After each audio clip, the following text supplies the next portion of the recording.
Wave Radio. Wave Radio. Hello, everyone, and welcome to this month's edition of Good AV. Where basically everything from sustainability to innovation to industry leadership converges. It's all good things in AV that happen on this show. So, usually my show is brought to us by BTX Technologies, and they find me wonderful, incredible people to talk to.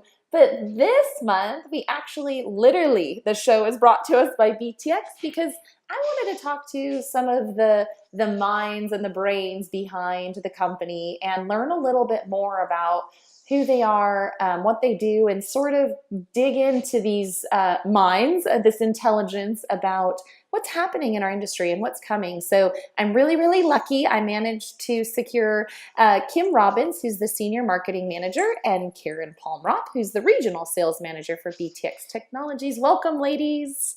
Thanks so much. Thank you. Thank you for being here.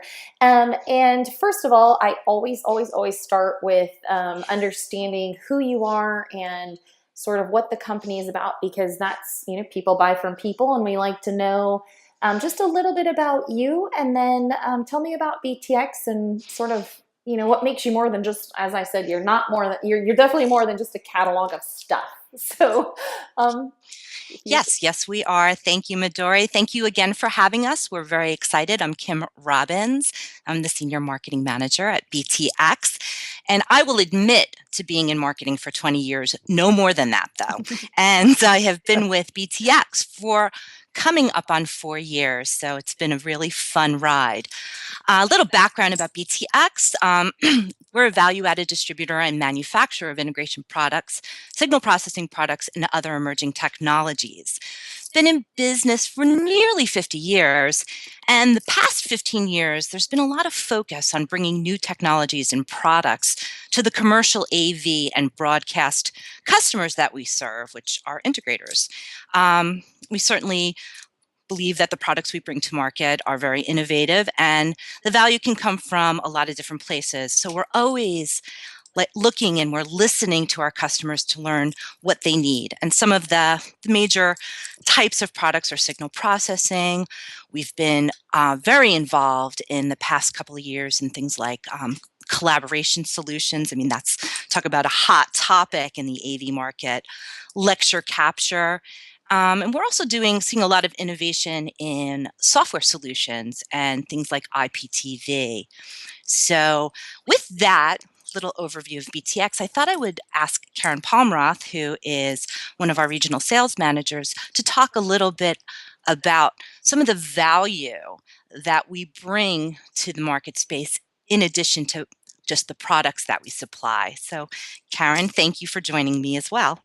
Thanks, Kim. Midori, thanks so much for talking with us today. As Kim mentioned, I am one of the regional sales managers at BTX.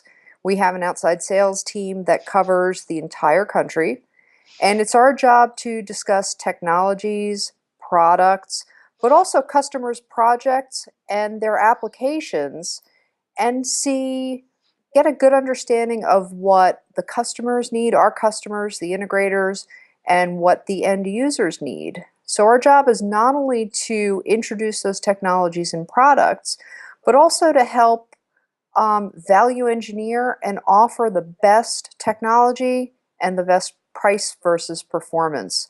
And I think we have a really fantastic team, both our outside sales team, as I said, who covers the entire country, plus we have a fantastic inside sales team, and they have real world experience. So we have the people who are answering the calls and questions and helping with quotations have been in the field and understand what it's like to be an integrator. And that's how we support our customers. excellent. And I know from experience, after having spoke to, a couple of your different brands, the manufacturers, I know that you have an excellent filter. So I can vouch for the filter that BTX applies to all of the, products that are out there, services that are out there. And, apparently you add to that the opportunity to learn and provide education to the buyers and on how to use these products in their best possible way. So I can vouch for that. Like I said, definitely some really interesting characters I've had on this show. So very fortunate that you're kind of my little filter too for the show. But my thought was when I was thinking how nice it would be to have you on the show was just sort of like you're out there. Those of you on the front line know you have a full pulse on what's happening, and we know right now when we think about innovation and trends that are happening in our world at large, it's there's some serious disruptive technology happening. We have Uber and the sharing economy. We have students who walk into a classroom or don't walk into the classroom. They sit and they experience a classroom from thousands of miles away. They have just completely different expectations for communication and how they're going to learn. Corporations, right? Their workforce is comprised of outsourced employees and in-house, and they're all over the place. And they're trying to keep things together, their sustainability. So I'm just curious, if you feel, are there major trends out there that are driving our market, that are driving products? Like, what do we, what's happening now and what can we expect?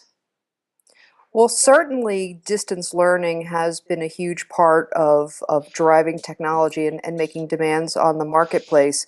And not only distance learning, but the flipped classroom, where you're seeing students taking all of their lecture information from home, and the classroom is actually the collaborative workspace, where now they're sharing, they're doing their homework, they're doing their lessons and discussing real time with their teachers and other students. So absolutely, education has become a huge part of the technology demand, as well as corporate, as you mentioned. We have employees all over the country and around the world, and in multiple buildings in the same city, and they all need to be able to discuss and collaborate and share information. And I think driving all of that is that the everything everywhere mentality. Regardless of where I am, where I'm working, I need all of my information. I need contact with all of my coworkers, my friends, my students, my teachers. I just recently had a purchasing director say to me, I don't even need an office. All I need is my laptop and I can do anything anywhere. So certainly that everything everywhere mentality is what's driving so much of the technology. Mm-hmm. I think another trend we're also seeing is that we expect content to be delivered, at least an overview, in bite-sized pieces. And we see that sort of in simplest terms from things like Twitter and Instagram. Yeah, absolutely. Absolutely. I mean, Midori, I'm sure you know this. I mean, Twitter, where do we get our news? It used to be we would, of course, read all the publications. We still do that, but we want news right now, right when it comes. So Twitter has become, from a marketing standpoint, as a person who's trying to get news out there and talk about the new technologies, has become such an important part of my day. And it's become such an important part of my day to receive news. There's been a lot of different conferences going on, and it's just amazing. These, 50 to 100 people just sharing all these bite-sized pieces of information. It's very cool. Mm-hmm. And I mean, for our industry, to drill it down, thinking about the implications, what obviously this is driving technology. I'm sure there's manufacturers out there going, oh gosh, this is what people want. What are we seeing? Like you're saying, collaborative workspace. What does that look like? What does that feel like? Because that's a difficult thing to achieve online, right? What are the best technologies doing to address that? There are a lot of different solutions for collaborative technology, and I think that term means different things to different people. In some cases, it means being able to share a successful online meeting.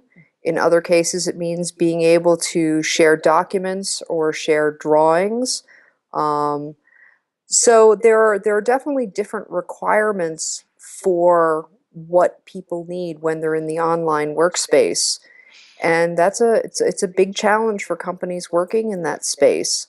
I believe you're already familiar with Mersive. the Colorado-based software development company. They are in the collaborative workspace with the software product, which is very different from other products that we're seeing in the marketplace. And software gives you some possibilities that you're not going to see in hardware-based solution. If you think about it, how many times do you get updates to a software product that you own? Whether it's Microsoft or Apple or Office or video editing software, you're constantly getting updates with new features. So when you look at a collaborative product that's software-based, as people say, hey, wouldn't it be cool if I could do X? A company like Mersive can say, great, I'll add that feature.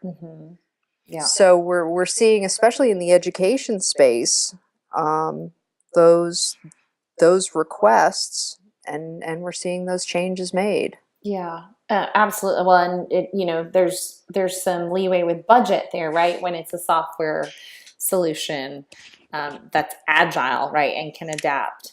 So thinking about, like a collaborative workspace and the everything everywhere, you're talking about bite-sized pieces. Is there any specific manufacturer or technology out there that you think is really kind of getting that and jumping on it, and what makes them special? What makes that unique? Certainly from a uniqueness comes from the software aspect, as I mentioned, and I think Mersive is at the top of the list as far as understanding innovations, understanding trends. And I think a lot of that comes from having a visionary leader like Christopher Janes. I don't, not all companies can claim to have such vision at the very top of their leadership. And even in the corporate workspace, you're seeing demand for simpler features, simpler functionality. There's always been a tie between the commercial space and the personal space as far as technology goes. If you can do something at home, you expect to be able to do something in the workplace. If you can hop on your laptop and talk with your family across the country on Skype, why should it be so difficult to go into your company, into a conference room, and make a video teleconferencing call? That's a great point, right? I mean, if you think about that is actually, that's one of the things that I talk about is this shift in expectations, right? That, we are content creators. We are, drivers of an experience. I mean, we can control what we watch at night, right? And we don't have to take programming that somebody's handed to us. So you think about how that translates to a student's expectations in the classroom. And I've spoke to before, Reach Technologies, about, kind of lecture capture and the ability for a student to, I mean, they're not supposed to, but, to fast forward through parts of a lecture where it's like, yeah, I already got that. And like you're saying, the flipped classroom, right? So, kind of being able to take that content and use it in the way that they want to and really drive the experience. What about right now? I mean, if you talk like hot technologies, like right now, what are your buyers looking for as far as like, this is like the thing we have to have? Is there anything in particular, if you're thinking through your catalog and, what you have to offer, is there any one thing that is like the item? Getting information on the network is critical, which is certainly more easily done with some products than others. You gave Reach as an example. Reach is sort of the perfect example of getting information on the network. The entire system is designed to make lectures, presentations, training sessions available to anyone, anywhere, because it's network friendly. So I would say the one technology is product over IP. And that's a huge challenge for the AV market space because bandwidth is at a premium. And the AV and IT people need to work together to make sure that quality expectations are met, yet they can work within the network infrastructure. So I would say one of the hottest things that are requested right now is, how do we get that information on the network? How do we do it with partnership with the IT staff? And how do we make it easy for the customer to use? Because again, they have that Skype expectation, right? Everything's going to be simple and easy, and they want it delivered where and when they need it. And again, Reach being a great example, because if you have the ability to capture an entire presentation and deliver it on demand to a student or a professor or an HR department for a training session, or to a CEO to review, presentations that his staff is out in the field giving. These are invaluable tools. Yeah, definitely. I mean, I think so. Really, what it is, it's about being accessibility, right? So we need our content to be accessible, and it needs to be accessible quickly, immediately. So are you seeing anybody do this really well? Do you like this, like Reach? Do you see it on the client side, like somebody who's really kind of got a handle on this? I would say one of the great delivery solutions we're offering right now, and actually almost for a year now, especially when you're talking about demand from the client side, is a system from Visionary Solutions.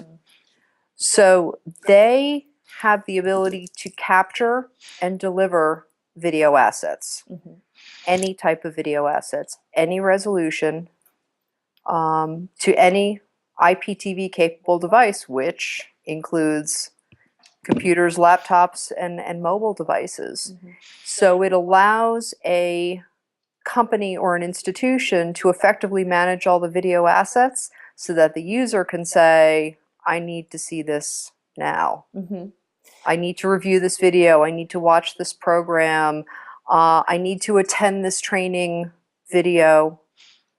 While still giving the corporation or the facility the ability to manage all those assets, because obviously certain people should only see certain things, right? Yes. So much of management is user and asset management. And while you may want it to be easy for someone sitting at their desk to watch, obviously you only want them watching the appropriate things. Right.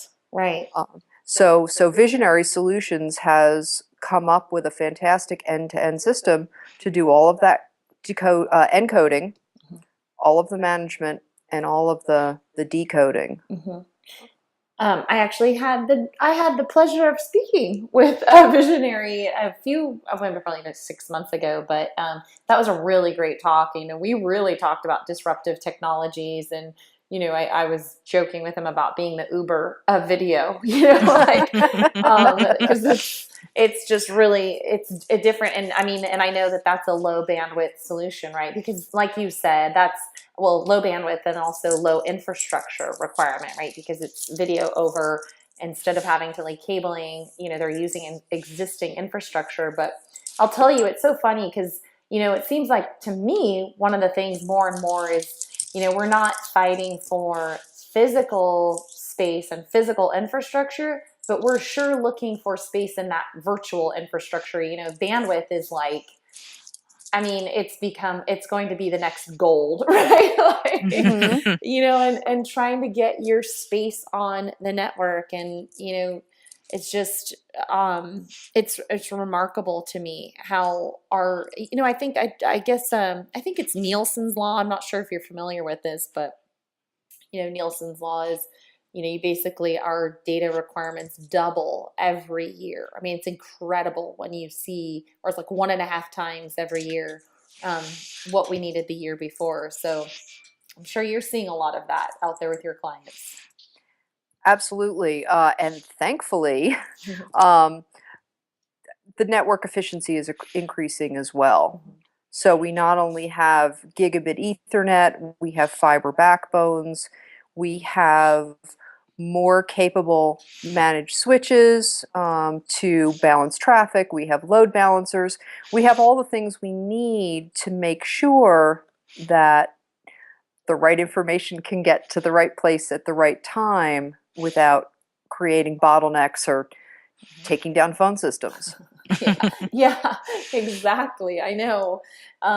Yeah, we are, I mean, in almost everything we do, is just reliant upon that same network. And it's a little, it's, I don't know, I run into this from the hotel and hospitality world. It's trying to divvy up who gets what is always like a little bit of a political battle.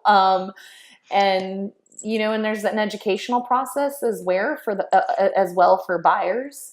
I find that they struggle with that as well. So just kind of any sort of final thoughts on things that we should be aware of, that the industry should be kind of keeping an eye out for. Something that can help them to be better educated buyers, or or cool and interesting. That's always fun. Absolutely. Of course, so many trends can be kept up with on the internet. Obviously, we've got a million newsletters and blogs. We've got Twitter. We have fantastic trade shows that bring product not only to attendees, but to an entire international audience, both real time and after the fact. But we have things like crowdsourced projects that allow small companies with fantastic, innovative ideas to not only get noticed, but to get funding that allows them to bring their products to market. And the more we see things like innovative software products, the more we see open source projects, the more we see the use of open standards. Part of our world is by our world, I mean the AV world, part of that is closed and proprietary, and that has its space. But there are also a lot of open standard products that allow collaboration in a different way, and those are important as well. So we're constantly keeping our eye out for things that will bring the best technology, the best value, and new and interesting features. And I think a lot of that in the upcoming years is going to be software based. Not all of it, because it doesn't always work that way, but I think a lot of things are going to be software based, and we've got our eye on a number of software developers. Yeah, that's actually a really good point, thinking about crowdsourcing and, a lot of the innovation seems to come not necessarily from industry incumbents, right? This is coming from, like you said, smaller startups who see a need or see an opportunity, like, oh, here's something that could be done. And we as an AV industry need to be aware of, I think, sort of the bigger world out there, and solutions that may not seem like an audiovisual industry, necessarily solution in the video world, and like you said, the open source and open standards, that's a biggie, so I think that's an excellent point, just to kind of raise the awareness there, and be listening, right, and learning, and always stay educated. And I always tell people, read what you can outside of our industry as well, right? Like Wired magazine. We should all be reading Wired magazine, because absolutely, there's a generation of makers out there who are doing some really incredible stuff with the Internet of Everything, or the Internet of Things. So yeah, I think it's a good point that kind of looking at crowdsourced projects and paying attention to software and some of the smaller companies that may be out there. So, but then again, that's what BTX is for, right? Because you guys are doing that. So. We are. Absolutely, we're doing it. We're keeping the integrators we work with as informed as possible, because at the end of the day, they're the ones who bring everything together and make the system work. That's right. So Kim, what we're just about done here, but I'm curious. Maybe you have some suggestions on your educational resources, or I don't know if you have possibly events or webinars or what you Sure. would suggest. Absolutely. Thank you for asking. We do. Our website, www.btx.com, has a whole series of videos that we have on many, many different of the technologies that Karen discussed in the past 15 minutes. We also have a webinar at least once a month, but we have just, as you I'm sure are well aware of, jumped into show season. Next week, we're going to have Infocom Connections. We've got NAB. I think every one of our major integrators has some sort of an event this spring, and then of course Infocom in June. And there's no better opportunity to see and feel and touch and play and get demos than any of these events. We are trying to make sure that we always have live demonstrations of all these different solutions so that our integrators have that opportunity to actually play with some of this technology that is in the grand scheme of things a bit newer. Mm-hmm. Perfect. Great. Well, I definitely encourage everyone to check that out and take advantage of these opportunities, because there's no, I think, greater strength than being educated, or no greater advantage. It's empowerment. So, anyways, that's basically it. Unless you have anything else to add, just really wanted to thank you for being on the show. Thanks, Thank you. Midori. We really appreciate it. Yes, thank you for having us. Absolutely.